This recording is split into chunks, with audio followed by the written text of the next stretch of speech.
Hello. Hello. Wow, that is really loud. Okay. Yeah. Let's not get too close to the mic here. All right, first of all, this is room 203. This is the destruction of the game industry as we know it. If you're looking for another panel, I have no idea where it is. Sorry. Okay, first off, let's go through introductions. My name is Charlie Hawkins. I am the chief editor and founder of Altered Confusion. Altered Confusion is an independent video game news review website that exclusively reviews independently developed games. Once upon a time, I thought I would be the next giant bomb, and did I crash and burn? So I've learned my lesson.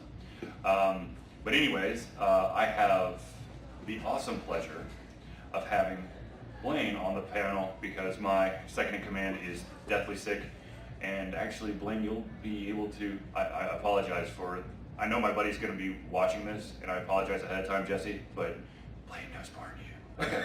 Anyway, so introduce yourself. Hey everybody, my name is Blaine Humphreys. I am one of the chief editors from 2-stash.com. I am also their PR manager.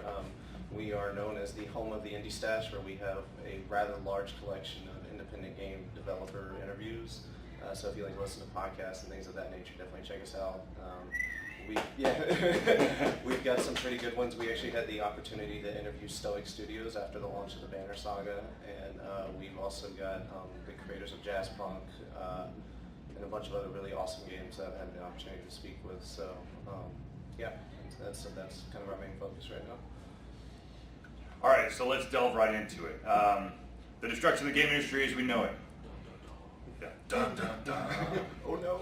Okay, so I think it's really clear that the industry isn't going to disappear tomorrow, but the way that the industry has been going, the way that the way that the game industry has been in the past, basically since the 80s, is changing. In my opinion, for the worse. But so what's happening is, how many of you out there have like consoles? All right. Okay. How many of you have Xbox Ones? PlayStation 4s? Wow. One? Okay. Nice.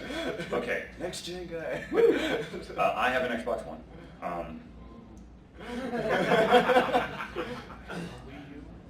No. Oh yeah, Wii U's. Anybody got Wii U's?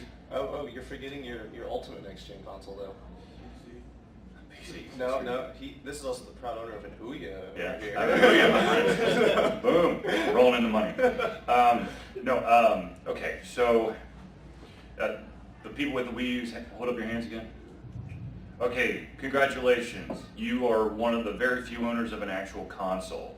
Xbox 360 and PlayStation 3, and especially the PlayStation 4 and Xbox One, especially the PlayStation 4 and Xbox One, they are media-centric devices. They are devices for streaming your video, your music, your YouTube, Twitch, control your TV if you're an Xbox One. Though cable companies are making it fun to use the Xbox One, like Comcast just sent another signal through my Xbox One console, so it freezes the cable channel every 15 seconds. The harsh reality is the days of the actual console, where the device is for gaming purposes only, are gone. The reason is because of money. It's simple. It's simple as that. The problem is that Microsoft and Sony love money, and who doesn't? And to make the biggest profit, they've got to reach the biggest market. So what they've decided is to kind of put the games, they're like, oh, everybody will know that plays games, let's push everything else. The unfortunate thing is, if you've noticed, if you look at the launch of the PlayStation 3 or the Xbox 360 versus the launch of the PlayStation 4 and the Xbox One, you'll notice that there's about 30 less games because developers aren't making for it. There's a couple of reasons for that. One, the dev kits for the Xbox One are still sitting in Microsoft. They are 4 months behind releasing dev kits, even to the biggest of companies. So we're not talking about small fries. And the other thing is, a lot of the companies have basically come out and said that they don't see the need to push their game onto the Xbox One or the PlayStation 4 So they're going to release it for the 360 and the PlayStation 3. One of the big examples is Gearbox. Gearbox is making Borderlands, the pre-sequel, which of course is exactly what Gearbox would do. And they, when asked about the Xbox One and the PlayStation 4, they said no, not interested, which is very interesting. All right, so the destruction. Because of this craziness that's happening about the lack of games on the new consoles and the fact that, how many people like single-player games? All right. It's actually larger than I expected. How many of y'all like to play single-player games on consoles? Prefer it or just not have to like it? Just, I will say prefer. yeah. Yeah, say prefer. All right. Okay. I have some really bad news for you. Ladies and gentlemen, God. yeah, I know, sorry. Well, actually, there's a media guy running around. His name is Bobby Blackwolf. He works for the Voice of Games podcast. He's a great guy, and he refuses to come to this panel because it does get depressing. So hope you weren't feeling happy Yeah. today. Well, there's a silver lining. Okay, if you like single-player games on your consoles, I apologize, but they are going to disappear. Why? Because it's too expensive. The harsh reality is that it is much easier to create a multiplayer-only game where you have core mechanics, and then you throw in a couple of gaming modes, and then a couple of maps out the door, and then it's DLC paradise. And a prime example of this can be Titanfall. Yeah. So you can already tell. Well, the other thing is that one of the reasons, like I said, it's all about money. When you factor in how much it costs to render cutscenes, to create backstories for character design, make sure the story is actually worthwhile. That if it's an open world like Skyrim, that you make sure that this humongous world doesn't act weird. Versus, you've got a small map and then you can basically throw out the information whenever you want to, like your DLC packs for guns, maps, pretty skins, whatever. Another thing that's unfortunate is that you're seeing a death of original IPs and consoles. What? Yes. Well, emphasized from mostly AAAs. Right, absolutely, yeah, from AAAs. Right. The reason is because they know that one bad title could shut down their company. I mean, we've seen a lot of companies either shut down because of a bad title, or they just have massive layoffs. Or massive layoffs, or they missed their deadline, or whatever. So this generation of console, the games that are going to be on there are going to be reboots, sequels. So you're going to see a lot of Call of Duty. You're going to see a lot of, well, Madden's never going to die. But that's a different story. Okay, side story real quick about Madden. I talked to one of the guys over there, one of the PR managers. I said, look, I don't understand why I can't just pay 15 or 20 bucks for a roster update and just call it a day. Like, oh no, it's got brand new features. And so I unfortunately, in my arrogance, told him how they decide their features. Let's say that this wonderful projector screen is a huge corkboard, okay? And on that corkboard is a huge list of features, like running back moves, passing, proficiency, whatever. They have the 2-dart system. I swear to God, this is what they do. They've got 2 darts. They've got the enhancement dart and the slightly broken dart. And they throw the enhancement dart, all right, running back. The slightly broken dart, passer, mechanics would be slightly broken. So next year, we'll fix it. And so you have to pay another 60 bucks. And the other wonderful thing is that EA has the habit of turning off every single one of their servers after 2 years of use. No origin. And then of course, actually the killer of online gaming right now is the fact that GameSpy shut down. Yeah. So, huh? GameSpy shut down? Mm-hmm. Yeah. Yeah, that's why there's no more Wii or DS Wi-Fi. Yeah. Yeah. Damn. And a lot of classic games went down with it, and EA was debating whether they should just open the tools to the fans to let them continue to run support. Well, I think like all but the latest Crisis Yeah. is out, a ton of games. Anyways, okay. So that's not the point. Yeah. So okay, let's talk about how this destruction of the game industry, as we know it, can be actually a good thing. The deal is, because of the fact that these AAA title studios are now lacking creativity, lacking initiative to try to reach out and do something new. Yes, I understand. Bungie will still do what they do. Blizzard, I don't know, Activision has something with Blizzard now that Blizzard's creativity. Has anyone played Diablo 3? Did you like the original Diablo 3?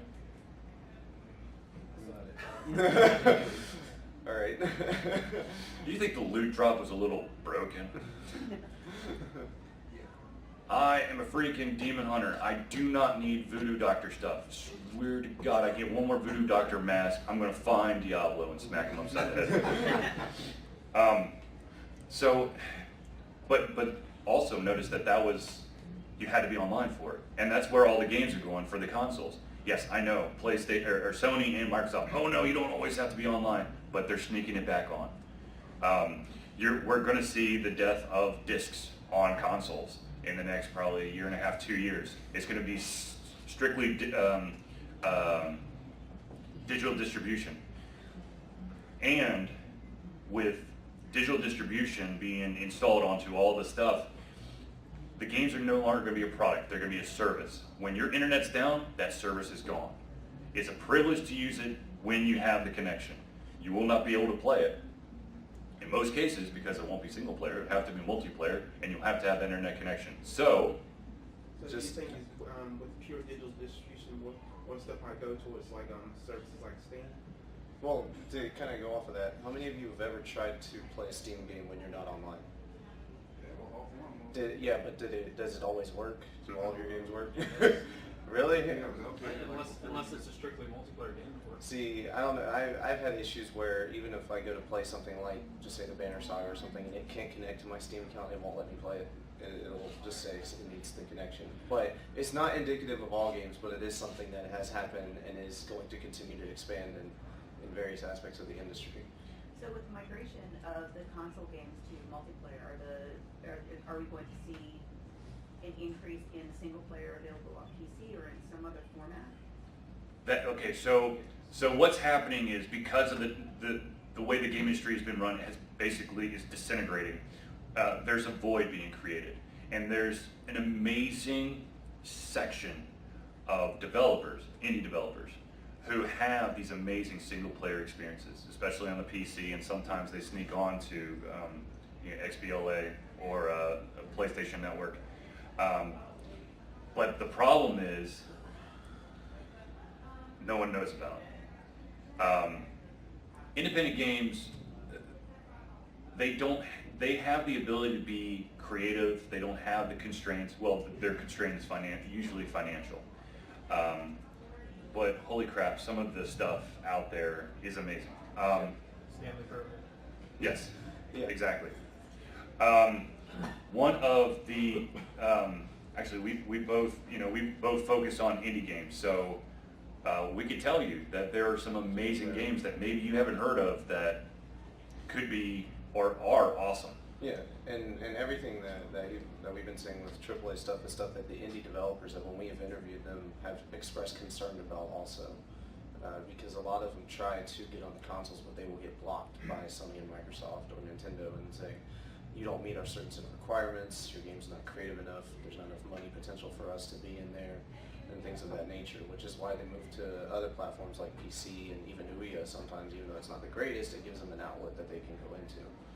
And the other thing is, with the Ouya, we're talking an Android-based console, and to be honest with you, behind the scenes, it's not that. There's some like certain aspects that you've got to manipulate to jump to another Android platform, but it's not that big of a leap, and you don't have to buy a dev kit. Yes, sir. I know we've been talking a lot about, I guess, like consoles and physical stand devices. Mm-hmm. What about things like these?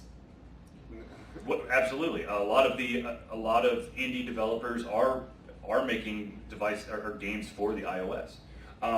Now, this is like a double-edged sword for indie developers.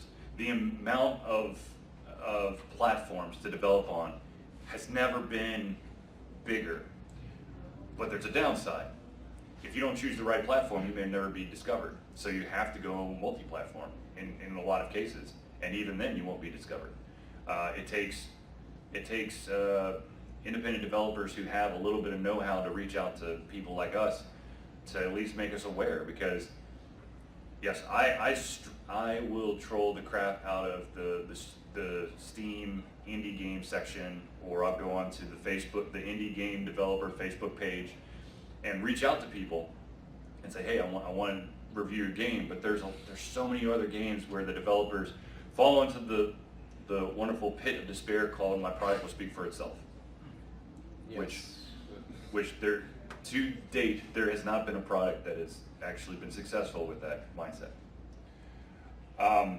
But you're absolutely right. iOS is definitely a huge marketplace for independently developed games. Now, the unfortunate thing is that the word marketplace. There is not a good, solid marketplace where the awesome stuff rises to the top and the crap drops. It's usually the crap clouds everything and the awesome stuff is just below the surface, which is very annoying. Or you have those individuals who are just looking to make a clone. Disgruntled pigeons, Flappy Dog. Seriously, guys, look. Angry Birds is making a Flappy Bird game. Oh. Well, That one's actually an interesting trend. There's an entire group of developers devoted to just making as many clones of that as possible, just for pure humor's sake. But when we're talking about the clones, we're doing more of the serious, we want to get on this hype train and make loads of money type thing. And the sad thing is that a lot of people can get away with it because of the fact of the matter is, if you make the game, the icon or the name close enough to the real game, people will accidentally buy it. Yes, sir. Is that one of those references where it said if it's not broken, don't fix it type thing? We're gonna follow the same thing as everybody else does, even though we know that this is not what they is, but this is what they want to play. So, yes and no. I think the mindset of if it ain't broke, don't fix it should apply to the genre and the mechanics, not the entire game and you changed out. Instead of a red bird, it's a blue jay. Yeah. Something that close.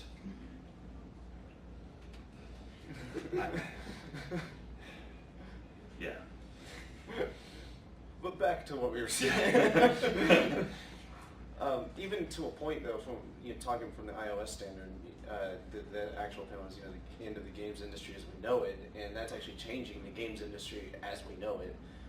Because if you go back 5, 6, maybe probably more reliant than that now, but you tell developers, hey, you're going to make millions and millions of dollars off a game putting it on a phone. Nobody would believe you. So that in itself is changing the shape of the industry. Absolutely, and one thing that I don't think developers understand is that Angry Birds, Flappy Birds, whatever, the big names that seem to be making the millions, billions of dollars, they're still like a 1 in 50 million shot. And it takes hard work or just dumb luck to make it. And the harder you work, the better you change. Yes, sir. Which, going back to something you said earlier, there have actually been many leaks that people have not proven, but correlated, because it's not, you can't prove it really, but the popularity of Flappy Birds skyrockets about a half a day after PewDiePie plays it. Mm-hmm. Yeah. So once again, having someone, Yeah, get absolutely. your game out there. Absolutely. gets it I have a friend who's a developer here in Atlanta. He made the game Robots Love Ice Cream, and he had kickstarted the game and was afraid he wasn't going to meet his goal. And then by sheer luck, Felicia Day tweeted about it, and all of a sudden the goal was met. So yes, absolutely. You do sometimes run into that individual that's got that name recognition, that if they utter anything, you know, then it skyrockets, right? I mean, that's the thing. There are a lot of indie games out there that are created by very well-known individuals, and those, of course, will rise to the top. But there are still a lot more independently developed games that I personally try to give a little love, a little bit of spotlight to help out, so that people can find out about them. Yes, sir. Sorry if this is a little off topic. Sure. Just on the topic of knowing your console if you're an indie game developer. Mhm. I was actually been working on a 2D classic style RPG for a while. Mhm. Like, given the state of the industry today, what would you recommend to which console or which device to put for that? Like, it would kind of need a controller, so like maybe the Ouya would be something. PC. What's that? PC. Yeah, Without a doubt. that's definitely going to be the biggest marketplace. Or Controller? yeah, absolutely. Yeah. Right. Because the Blue saves the world. Huh? Because the Blue saves the world. Yeah. No. Okay. So the one thing I say about the controller, well, I'm going to tell you the name of the game, because all you got to do is look on Ultra Confusion. You're going to figure it out anyways. There's a game called Coup Shroud of Morgan. It's both a keyboard-driven game, or control game, and a gamepad. This one. Gamepad game. There is a section in the game where you got to tap rapidly a button to keep your mechanical bird in the sky while you're flying across. Well, I was tapping the crap out of the button, nothing was happening. And so I got frustrated, and I was like, well, they do have the controller option. So I plug the controller in, I play a little bit, I don't get all the way back to the bird thing, and then I have to exit, and then the next time I come in, the controller's still plugged in, but I don't remember the controller's still plugged in. I go back to that scene, and I'm like, oh, let's see if maybe today's gonna be a lucky day. I start spamming the button on the keyboard. Holy shit, it actually works. Guess what? That input was not recognized unless there was a controller present. So if you have a controller, if you want to do two different control schemes, make sure that it's not dependent on the other version, because holy crap, that's annoying. Back to the thing. But yes, a PC. If you do want to go the route of like an iOS or especially an Android device, keep in mind that you're going to have to make multiple versions. You can. Sorry, I'm so tall, I'm getting like back pains here. If you're going to go the iOS, definitely make an effort to have both an iPhone and an iPad version. Yes, you can immediately put it on both. But people expect something a little bit more classy for a bigger screen. And then of course the issue is if you go iOS or Android is you've got to basically cover the gambit. And then of course you got to talk up your game. Now of course, if you get to the point where you're about to put the game out, you can reach out to either of us, give us some information, and we'd be more than happy to, give you some love. I mean, that's the thing. People are not going to find your game. You got to find the people who will talk about your game. Oh yeah, advertising is, yeah. Absolutely. So back to the destruction of the industry. So, yeah. So another thing we're seeing. Let's go off consoles now. Let's go to PCs. We have this wonderful, amazing, crazy trend of MMOs. Like, there's a new MMO every single. And MOBAs. MOBAs. Well, yeah, MOBAs seems to be really hot right now. Not so much, but still. No, I mean, like, it's a lot of people are coming out with the MOBA. I'm not saying that MOBAs are. Two companies here, like this con, that make MOBAs. Yeah. Right. God, I've had so many beta invites for MOBAs. I don't even know what to do with it. I'm going to do a plug for a local company, Play Smite. Okay. And I'm done. Hi-Res is awesome. Yeah. But basically what you're seeing is with MMOs and MOBAs, is you're seeing either the free-to-play model, which unfortunately there's two ways to do free-to-play, and actually this is, you'll see this also on iOS devices and Android devices where they give you the game for free. Marvel Puzzle Quest is an awesome game, but holy crap, does it burn a hole in your wallet, because you need to have those extra slots for those extra heroes. And then okay, if you play the game, spend your money only on extra slots. Don't try to power up your heroes. That's all I have to say, because I paid more than a AAA title at this point. Yes, sir. I remember when Square Enix did the Final Fantasy Airborne Brigade, they had like, you want to get extra character stuff, you had to pay extra money for it and stuff. Yeah, it's all about burning a whole pocket of stuff. Well, and getting back, like, I think that this whole free-to-play model is also, again, showing how the industry is kind of in this self-destructive cycle, because, I mean, everybody is like, oh, well, if we release a free-to-play, we can all copy what Riot did with League and just release a bunch of skins. Well, then you lose out on the core gameplay, because everybody is trying to develop skins for games and not developing an actual game. And that's something that we, as journalists, have seen, because we get all the press releases every day, and it's like, so-and-so released a new skin for this new character in this game. Why?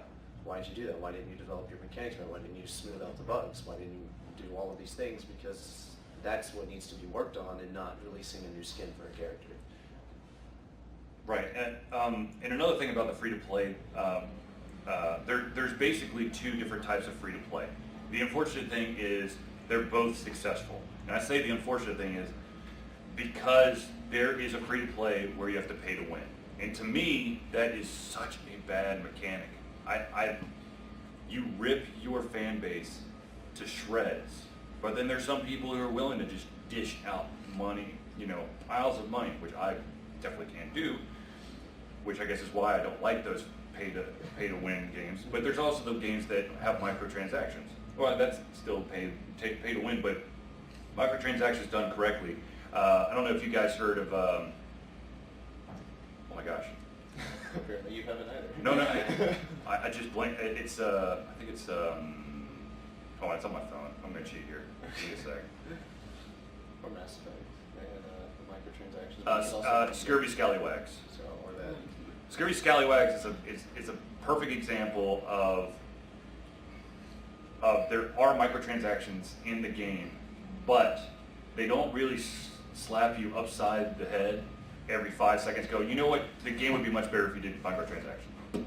Be much better with microtransactions. Scurvy Scallywags, what they did is they get you engrossed in the game. You can play the first 5-6 hours and just go to town. And then if you need a little extra boost, $1.99 doesn't seem that much because you've already invested so much time into the game. That type of microtransaction I think is awesome. Unfortunately, not a lot of companies know how to do it right. So let's see here. Sorry, I'm like bouncing all over my stuff. Another trend that you're seeing, and I thought it was actually dying, but apparently is making a roaring comeback, is episodic games. For better or for worse, it depends on the release schedule. Walking Dead does a phenomenal job. Well, Telltale, if it's a Telltale game, you know that you're going to get a solid game. If it's something else, it's hit or miss. I'm just going to say that. But a lot of companies are giving you these bite-sized chunks of games. One, so that they can get it out to you faster, and two, they can also gauge how it's going so they can make little tweaks for the next segment.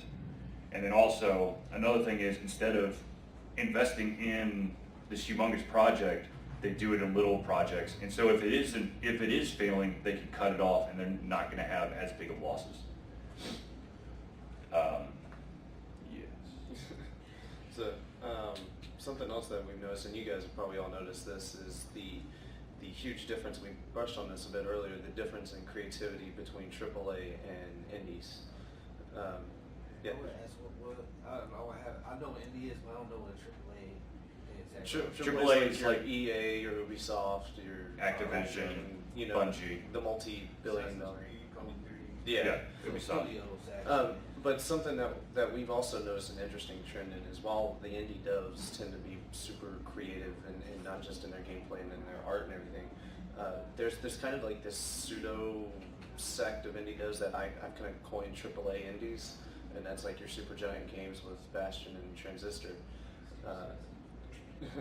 And so what we've noticed is even when the indie developers get to the point where they are like AAA indie, they still strive to be really creative.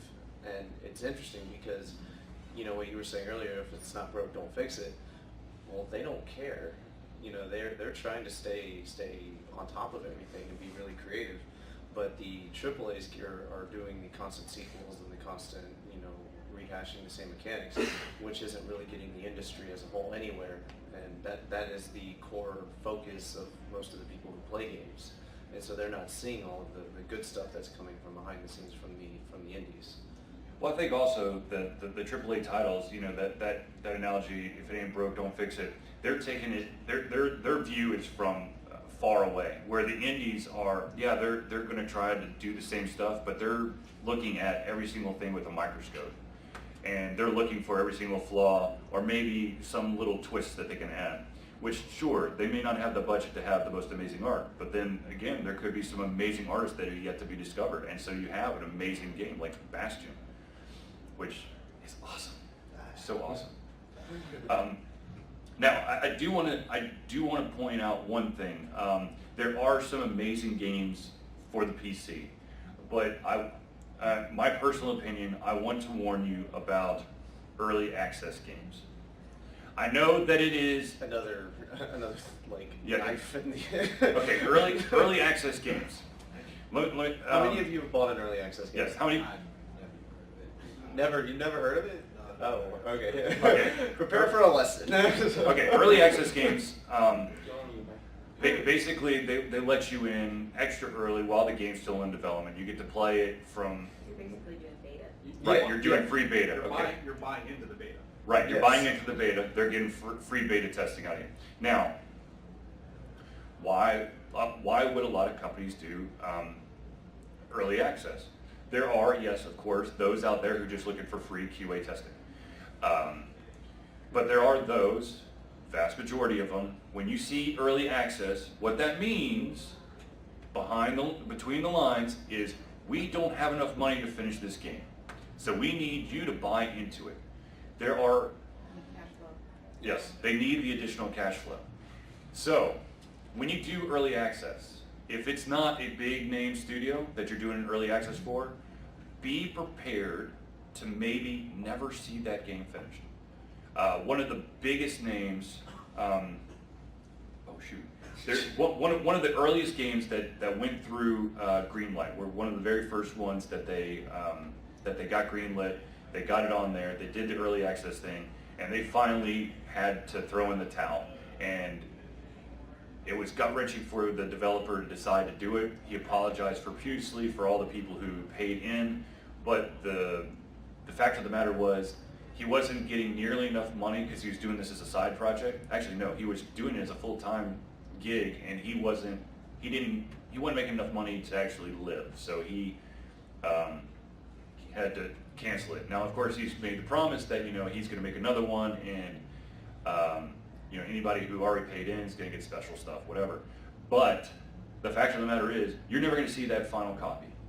You're never going to have that awesome game. So that $60 that you paid, or 50 or 30 or how much ever you paid, does not guarantee you a final product. Yeah, and I think they even say in the terms of use, like when you're using early access, that there's no guarantee that they have to finish the project. You're going into it with the expectation that you're just helping them test it. Yes, sir. So like how they have on Kickstarter.com, when people they have a section to donate and stuff, and they say if they meet their goal and stuff, you're able to get this and that, but they don't meet this goal, then that's pretty much just what they got. Okay, so Kickstarter is an interesting subject. Kickstarter, fundamentally, phenomenal, but it could go way, way wrong. First of all, how many people have heard of Kickstarter? Awesome. Okay, well then I don't have to describe what Kickstarter is. But just for those who may not have raised their hand, Kickstarter is a crowdfunding platform that they give you an idea, a product, They say it's going to cost X amount of money. If they meet that goal, then they'll create the product for you. Yes. There was one, speaking of games that they were trying to create, there was one called Void Walker, Mm-hmm. the sort of puzzle game-based magic game where they've been trying several times to raise money because they did not have enough funds to create the game itself. Mm-hmm. Yeah. And that does happen more often than you would think. I know all the time I get emails and they're like, well, after our failed Kickstarter, where are we launching? And it's like, okay, well. There's a reason why you failed. I know. And the thing with Kickstarter, and that we've noticed, in order to have a successful Kickstarter, is you have to have gameplay footage, like 90% of the time. What is the success rate Oh God. for video games on Kickstarter? I It's don't much, know. because of what's happened in the past, it's gone plummeting down. Yeah. What I mean by what's happened in the past is, for those games that did meet their goal, a lot of the times they didn't financially factor in like cost of living and all that stuff, so they fall short. Another thing is, if you kickstart a game, understand you are going to make no money. All the money that you gain through Kickstarter is going to go into your project and do all of the extras, the t-shirts, the posters, all that stuff. It's the second round where once the game is out and people start talking about it, that's where the money comes in. And a lot of people don't understand that.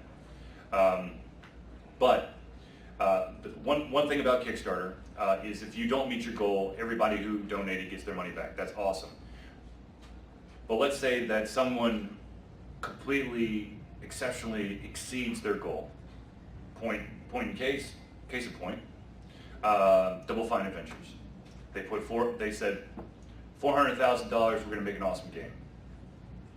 They got $3.5 million.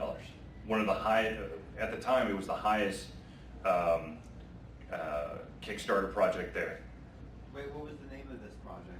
Double Fine Adventures. It's now called Broken Age. Yeah. And broken is right. So here's the issue.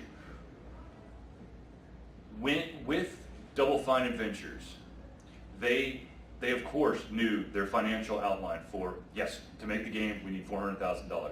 The problem was when that money started pouring in, their financial person must have been locked outside the door or something, because like, oh, we could do this, we could do that, we could do this, we could do that. It was supposed to be a complete game. Now it's an episodic game. They already ran out of money. They put it into early access. They burned through all 3.5 million and they hadn't even released an alpha of the game because they had promised so much stuff, additional stuff into the game. To his point, what a lot of, if you're going to use Kickstarter for your game, if it's going to be digital, you have to have in-game footage. You have to have something more than just a couple sketches and an idea now. So it's a lot harder for digital games to get funded, and there's quite a few digital games that are still under fire. There was like Coding Hero or something, where the guy had he raised $70,000 and has basically disappeared. So you've got those cases as well, and that's another huge thorn in the side of anybody who's trying to go through digital. I personally was huge into Kickstarter early on. I kickstarted the Double Fine Adventures, Castle Story, which is another phenomenal one, Planetary Annihilation, Massive Chalice, which is Double Fine's second game. I guess I didn't learn the first time. But there's some amazing one out there. But I have to say, me personally, it's going to take almost an alpha or a beta before they kickstart for me to actually put money forth for a digital property. Board games, hell yes, because they have to have a prototype. They have to show you something. I've done books, weird accessories like my wallet. You Kickstarted your wallet? Hell yeah, I Kickstarted. Yeah, see, my wallet. Interesting. There's something oddly poetic about that. Kickstarter my wall. But yeah, Kickstarter is a phenomenal thing if it's used right. Unfortunately, a lot of people don't understand that one of the biggest issues is that independent developers don't truly understand all the ins and outs of how to make a game and how to successfully make a game.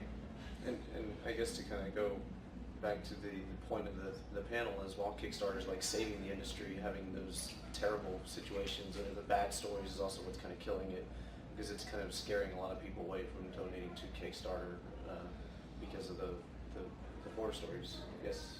Have there been cases of people with such ideas approaching like major producers, manufacturers with their ideas? Yes, but it doesn't always go well. And the fact of the matter is now, if you want to approach a bigger company with an idea, they'll turn you away at the door. You have to have a finished product. What they want to see is something that is polished as you can get it. Yeah. And then if they like it, they'll take it, they'll push it up to the awesome standard. Yes, sir. You also have, recently you had like the Leisure Suit Larry paradox, where Mhm. a guy wanted to make a new Leisure Suit Larry game, and his publisher told him there was no interest for it, but if you can go back and kickstart and redo the first game, we'll fund, and it does well enough, we'll do a new game for you. Yeah. So he had to actually go back and Right. redo his first game in a new high-def version, and had to Yeah. crowdsource it, and it had to be successful. You had to prove that there was Yeah, interest. and I Yeah. still don't think that they've agreed to do a new one yet. Well, and another thing with it is, from what you were asking, we interviewed some people behind The Long Dark, and that's composed of a lot of BioWare, like big people, big developers. And the problem that they said they run into is they pitched the game to BioWare, and they were like, well, no. And then the problem is every developer at every studio has their own ideas for games. They don't want to be bombarded with other people coming in with just ideas. And that's something that is a huge challenge that a lot of indies are also facing, because they want the recognition from the big studios, but they can't get it because every other developer in the studio is doing the same thing. Another possible source of destruction is slightly off tangent here, but right now I have cable internet through Comcast, and I I'm know. sorry. I'm in the same I boat. want Google Fiber to show up, believe me. Hell yes. But the thing is, a lot of the current providers have data caps, and I know that some of the games, especially with the digital distributions, they're going to be big on disk space. So it's like, and then you have to pay for all the bandwidth. It's like, is there some way that, like, if we can't, I guess it feels like we're having to pay both for the games, the service, and then it's like. Yeah, that's actually an interesting point. I had when Titanfall released and its massive download, a friend of mine, Comcast had just switched over and given him a data cap of, it was like 35 gigs for the month. And so he was like, well, I guess I'm downloading Titanfall for the month, and that's all he can do. And that kind of thing, it is an external factor that is affecting the industry, because you get a lot of people that are not wanting to play the online games or download the games because their internet is not capable of handling it or what have you. Which of course is pushing is pushing for that. It's even more reason for the console providers or manufacturers to do the online always, so that you don't have to download the entire game. Yes, you're still going to be paying for the streaming, but at a much you're not going to get a huge ass chunk of it right up front, like the entire Titanfall. Yes, sir. I have a question for you. So, I remember you saying that single player is no longer it's going to end up happening. It's no longer be around. Multiplayer going to be taking over. Do you think also that a lot of games these day and age have a lack of story? Do they have a lack of telling an actual good story or anything whatsoever? That depends. He's probably a bit different opinion than I do. I don't necessarily agree all the way that the single player game is dying. In the AAA scene, yes, but I've interviewed too many developers from the indie scene to say that single player games are dead. There's so many good ones out there, but coming from AAAs, I would probably say, yeah, it's not going anywhere. Well, the point was with what I was saying about the single player games was that on the consoles, I know that yes, there's going to be a couple Yeah. that sneak through on the console, but to be honest with you, if you want a single player experience, you're going to have to go elsewhere. You're not going to be able to find it on a steady basis on the console going forward. So it's nowhere in the States, you might have to go somewhere else, like, go to outer states in terms of their game Go to developers. PC. No, yeah, Oh. just go to PC. Just go to PC. Yeah. Yeah. Yeah, it's just, you're not gonna have to put it on your Xbox or on your PS or your, Yeah. or whatever, you're gonna have to play on PC. And it's another one of those phenomena that indie devs, like when it's just a couple of them, they can do a really good single player experience. And I've asked them, well, why don't you do multiplayer? And they say, well, it costs too much. But then when you talk to AAA, they're like, well, it costs too much to do single player. So Different it's cost model. yeah. Totally different cost model and how many customers you're going after, what are their demographics. Yeah, exactly. Absolutely. It's different, but it just shows you the type of focus that the different team sizes and where they choose to put their money can go into. Because a AAA, when they're doing the single player experience, they're typically using Unreal or developing a Frostbite or something, and they have to put all of their money into making the game look fantastic. Indie devs will use pixel art to tell you an incredible story. Mhm. Absolutely. Are you question or you? Yeah, I have a question. So, Okay.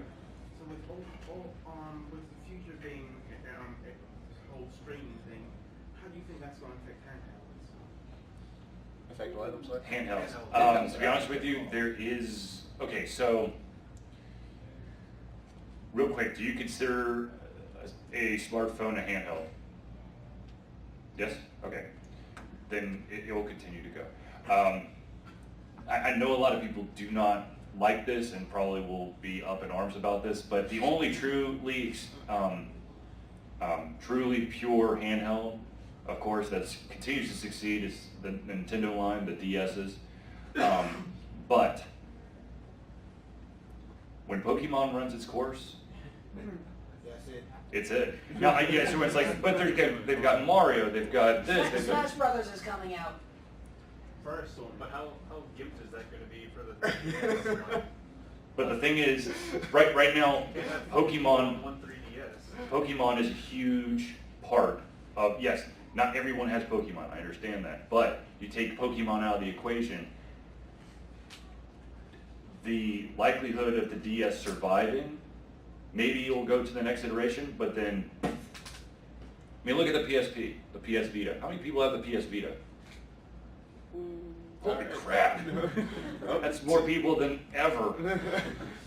Hey, they missing out some good games, man. But see, if you Pretty, notice, but- one of the big selling points with the Vita isn't always the amazing games that come with it. It's the crossplay and the being able to use second screen experiences on the PS4.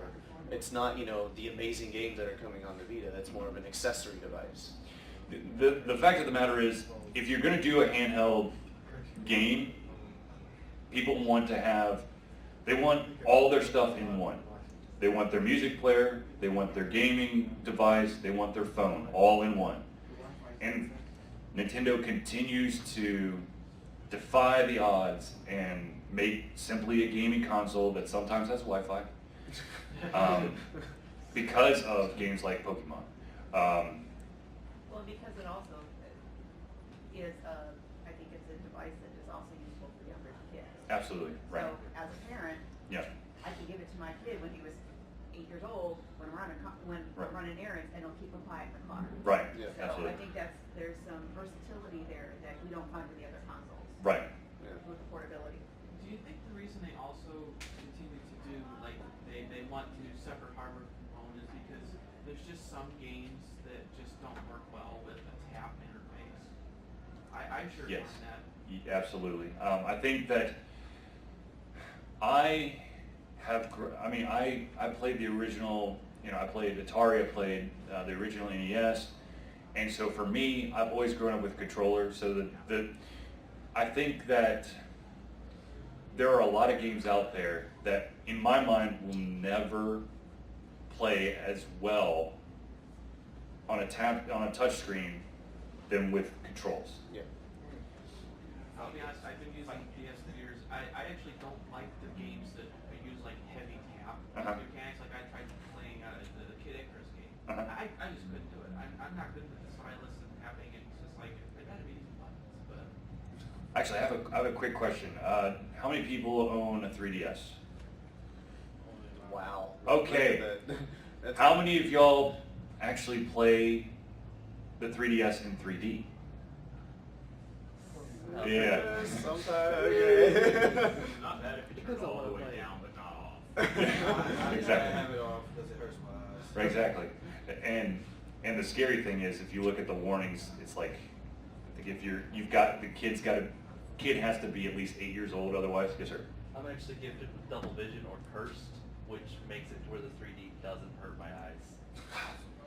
I have a friend who's got stereo vision, and he's a huge helper for the Oculus Rift, and it's interesting. What's the Oculus Rift? Yeah, never at all. That is the VR device that Facebook bought. Oh. Yes. Yeah. No, that was funded through. We're not going into that debate. Did you have a question, sir? Nope. Okay. Questions, comments, Where are we concerns? going with that? We got. I don't know. Yes, sir. So with major video game manufacturers turning down possible ideas unless they have already used something like Kickstarter to get the money for one finished product. Does this mean that so many ideas? Is there any way for them to at least present the concepts, some footage? Is there any outlet for that possibility? Within the company? No, for the people who have what's a great idea, they just lack the resources. Yeah, sites like us. You reach out to us, and if we get it in our mountain of emails that we get per day. Say again, I'm sorry. I was saying is if you reach out to us and we happen to see it in the mountain of emails we get per day, we definitely, smaller sites will put things up. How many people in here are interested in like developing a game or want to be indie devs? Okay, so I'm going to give you a little bit of a pro tip. I come from a PR marketing background and I'm experienced in journalism. I get about 150 emails a day from indie developers requesting to get put on the site. I work 2 jobs. I cannot look at every single game. So, and it's the same for almost everybody, and you do the same thing. The best way to get people's attention when it comes to this is to have a catchy subject line. That subject line in the email is the first thing I see, and if you have something basic like, I'm a developer and I announced my new game, I'm going to ignore it.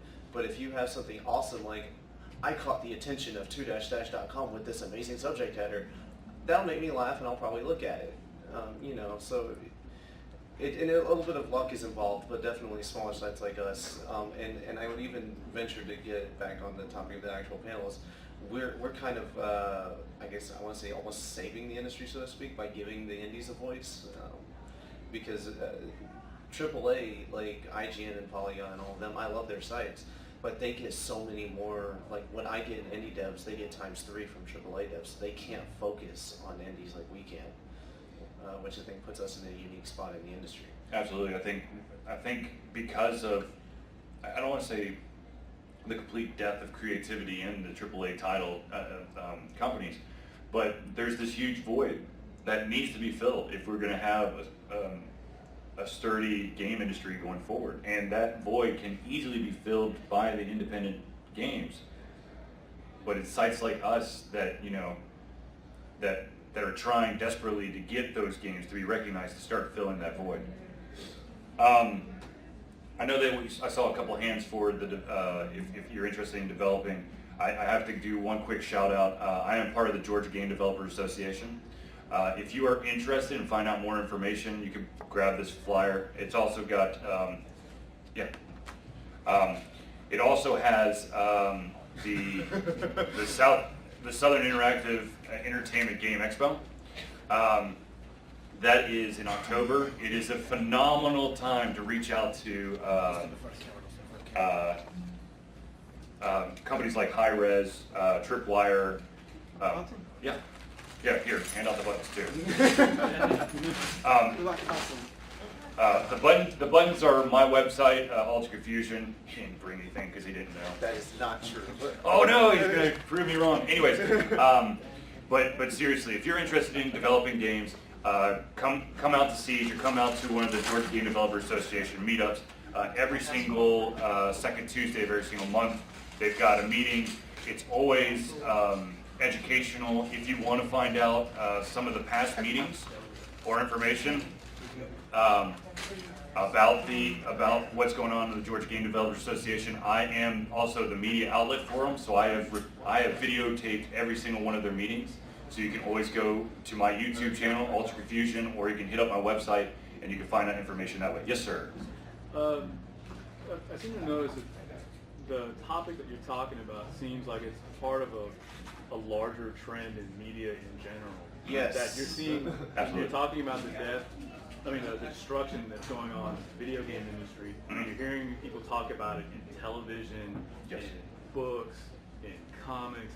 Basically anything that is any sort of creative content, and you're seeing this bifurcation where there's people taking advantage of the economies of scale, and then there's other folks that are able to work within like these little micro niches. And the folks that the further down you are in the niche, the more that you guys need to know about it.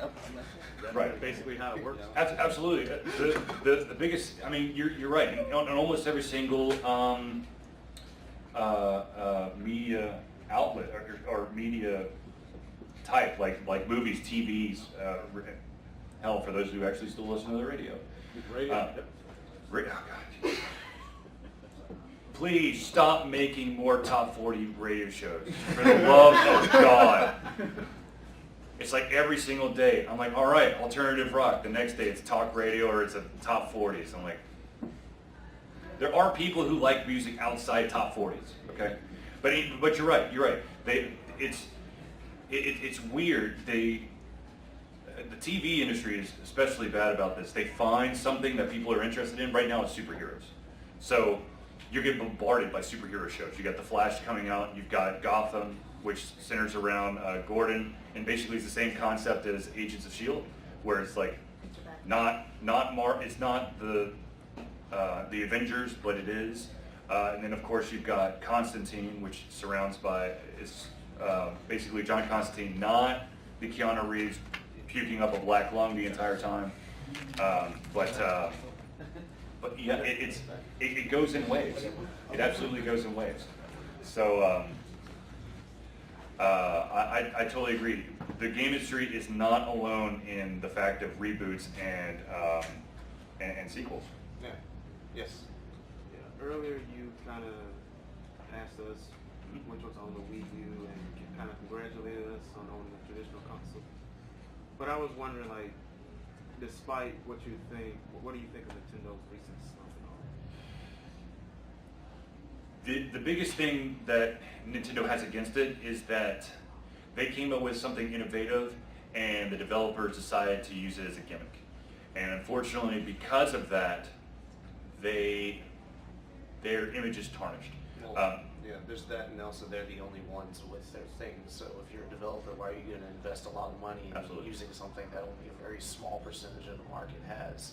It doesn't make a lot of sense, which is why a lot of people will develop the game on the PS4, Xbox One, PS3, Xbox 360, and why Nintendo does so well on Nintendo, because they're the ones that make the technology. Yep.